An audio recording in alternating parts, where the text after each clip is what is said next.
할렐루야! 오늘은 여러분들과 함께 엘리야라는 한 인물의 이야기를 나눠보려고 합니다. 엘리야는 예수님이 오시기 900년 전 사람으로 구약시대 대선지자 중 한 사람이었습니다. 지혜의 왕으로 잘 알려진 솔로몬 왕 이후로 이스라엘은 북이스라엘과 남유다 이렇게 두 나라로 쪼개지게 되는데요. 엘리야는 그중 북이스라엘에서 활동했던 선지자였습니다. 당시 남유다는 하나님을 잘 믿었지만 북이스라엘은 우상 숭배와 이방의 풍속을 좇는 등 하나님 보시기에 여러 죄악을 행하게 됩니다. 특히 당시 북이스라엘은 아합 왕이 다스리고 있었는데요. 아합이 이방 여인 이세벨을 아내로 맞이하면서 우상 숭배는 더 극심해집니다. 하나님이 가장 싫어하시는 것 중 하나가 바로 우상인데요. 우상은 나무나 돌 등으로 만들어서 신처럼 숭배의 대상이 되는 물건이나 사람을 가리키는 말입니다. 하나님 보시기에 하나님보다 더 좋아하는 것들, 곧 돈이나 명예, 이성, 그 밖에 자기중심적인 생각 등 이 모든 것들이 다 우상에 해당되는데요. 이는 하나님 보시기에 마치 사랑하는 사람이 있는데 그 사람을 두고 다른 사람을 좋아하고 연애하는 것과 같은 입장입니다. 하나님께서는 이런 북이스라엘의 죄를 깨우치시며 깨끗게 하시고자 심판을 계획하시는데요. 하나님은 보이지 않게 존재하시는 전지전능하신 신이기에 이 땅에 하나님의 뜻을 펴실 때는 항상 사람을 통해 나타나 역사하십니다. 구약 열왕기상 17장을 보면 하나님께서는 엘리야 선지자를 아합 왕에게 보내어 말씀하시기를 내가 섬기는 하나님 여호와께서 살아계심을 두고 맹세하건대 내 말이 없으면 수년 동안 비도 이슬도 있지 않을 것이다 하며 가뭄 심판을 선포하시고 엘리야의 입을 통해 전하신 하나님의 말씀대로 이후로 무려 3년 6개월간 북이스라엘은 극심한 가뭄으로 고통받게 됩니다. 엘리야의 말대로 진짜 비가 오지 않으니 왕이 엘리야를 가만두려 하지 않았겠죠? 그래서 하나님께서는 엘리야를 그릿 시냇가에 숨기시고 그곳에서 지내게 하시는데요. 먹을 것이 마땅치 않았던 엘리야에게 하나님께서는 까마귀를 통해 떡과 고기를 먹을 수 있게 해주겠다고 약속하셨고 아침 저녁으로 까마귀가 떡과 고기를 가져다 주었다는 이야기가 성경에 기록되어 있습니다. 그렇다면 정말 까마귀가 아침 저녁 하루 2번씩 엘리야에게 떡과 고기를 물어다 주었을까요? 이 사건을 두고 여러 성경 주석가들은 말하기를 까마귀가 떡과 고기를 물어다 주며 엘리야에게 충성을 다하였다. 하나님은 엘리야에게 까마귀를 통해 역사하셨고 그리고 하루에 2번씩 쉬지 않고 음식을 날라준 것은 가장 기적 중에 기적인 일이었다. 엘리야도 까마귀가 음식을 날라다 주니 얼마나 놀랐을까? 엘리야가 하도 하나님의 일을 열심히 하니까 하나님이 이런 기적도 보이신 것이다. 까마귀는 까마귀일 뿐 다르게 해석해서는 안 된다. 까마귀 자체가 고기가 아니냐. 그러니 엘리야가 까마귀를 잡아먹고 살았다 하는 등 다양한 주장들을 내놓고 있습니다. 성경에 있는 모든 문제의 답은 모두 성경 속에 있습니다. 저희 같이 성경을 통해 이 비밀을 한번 풀어볼까요? 구약 성경을 보면 하나님이 보시기에 까마귀는 아주 부정한 짐승, 가증히 여기는 새에 해당됩니다. 우리나라에서도 까마귀는 흉조라고 여기고 또 실제 까마귀는 죽은 시체를 뜯어먹기도 하는데요. 이런 가증히 여기는 까마귀에게 하나님은 이런 일을 맡기셨을까요? 그리고 가뭄이 들어 고생하는 이스라엘 지역에 떡과 고기는 도대체 어디서 매일 생긴 것일까요? 그리고 왜 한창 활동해야 될 낮 시간에는 먹을 것을 주지 않고 아침과 저녁으로만 갖다 주었을까요? 성경을 보면 이스라엘은 아침 일찍 그리고 해진 후 저녁에 제사를 드리는 장면들이 나옵니다. 여기서 공통으로 나오는 것이 바로 제사 음식으로 바친 떡과 고기입니다. 그렇다면 엘리야가 먹은 이 떡과 고기는 아침 저녁으로 바친 제사 음식으로 볼 수 있습니다.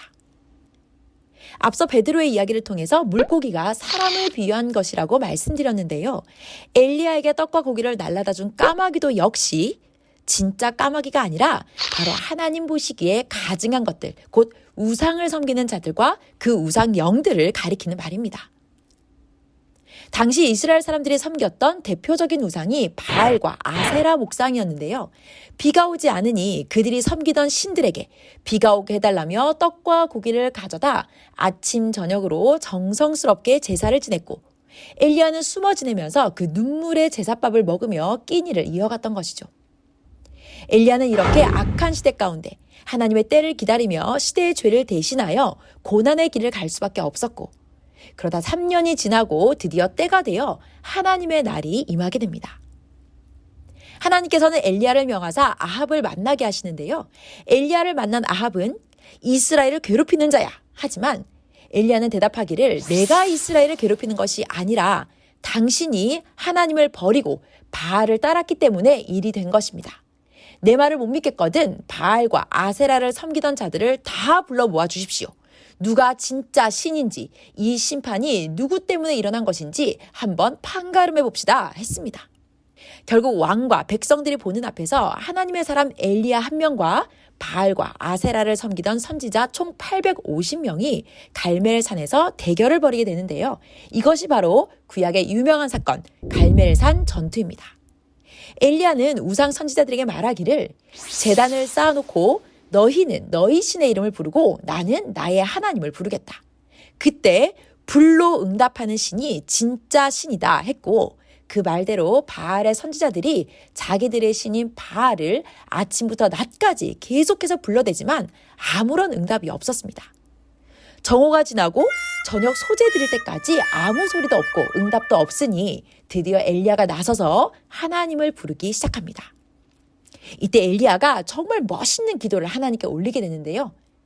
아브라함과 이삭과 이스라엘의 하나님 여호와여, 주께서 이스라엘 중에서 하나님이신 것과 내가 주의 종인 것과 내가 주의 말씀대로 이 모든 일을 행하는 것을 오늘 알게 하옵소서.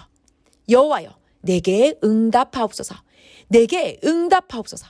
이 백성에게 주 여호와는 하나님이신 것과 주는 그들의 마음을 되돌이키심을 알게 하옵소서 하니 즉시 여호와의 불이 제단에 붙어 모든 번제물을 태워버립니다.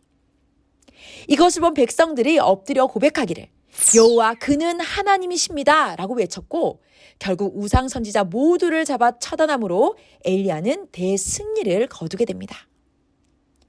이 엘리야의 이야기를 통해 하나님은 저희에게 어떤 것을 말씀하고자 하실까요? 엘리야의 간절했던 그 기도 내용을 다시 살펴보면 많은 신들 중에 오직 하나님만이 유일하신 신인 것, 그리고 엘리야는 하나님의 사람이라는 것, 그러므로 그가 하는 모든 말과 행동은 스스로 하는 것이 아니라 오직 하나님의 말씀대로 행한 일이라는 것을 알 수 있습니다. 엘리야뿐 아니라 많은 선지자나 사사들, 시대마다 중심인물들, 신약시대 메시아 예수님, 그리고 지금 이 시대까지 하나님은 항상 사람을 통해 역사에 오셨고 그 사람을 통해 우리는 하나님을 만날 수 있고 또 그 뜻을 알 수 있는 것입니다. 때로는 그 길이 고난의 길이기도 하고 목숨을 내건 죽음의 고통이 따를지라도 하나님의 사람은 항상 하나님의 몸이 되어 시대를 향해 외쳤고 그 외침이 시대를 뒤집고 하나님의 역사를 승리로 이끌어왔습니다. 또한 엘리야 때나 지금이나 하나님은 우상 섬기는 것을 너무나 싫어하십니다. 앞서 말했듯이 꼭 돌이나 나무 같은 형상이 아니더라도 돈이나 명예, 사람 또는 자기 생각이든 우리가 하나님보다 더 크게 여기는 것들은 다 우상에 해당됩니다. 공부도 하고 돈도 벌고 명예도 얻고 살아야 하지만 그것이 하나님보다 우선시 되어서는 안 되며 하나님 안에서 먼저는 영적 구원 문제를 해결받아야 돈도 벌고 명예도 얻고 원하는 것을 다 받는 육의 구원 문제도 해결할 수 있다는 것입니다. 끝으로 우리는 엘리야와 같이 세상의 악에 타협하지 말고 절대 하나님 편, 의의 편에 서서 악과 싸워 이겨야 됩니다. 850명이라는 우상 선지자들과 왕까지 지켜보는 앞에서도 엘리야는 홀로 하나님 편에서 오직 하나님의 이름을 부르짖었고 우상과 하나님 편에서 왔다 갔다 하는 백성들에게도 어느 때까지 둘 사이에서 머뭇거릴 것이냐. 여호와가 하나님이면 그를 따르고 바알이 만일 하나님이면 그를 따를지니라 하며 따끔한 경고를 하기도 했습니다.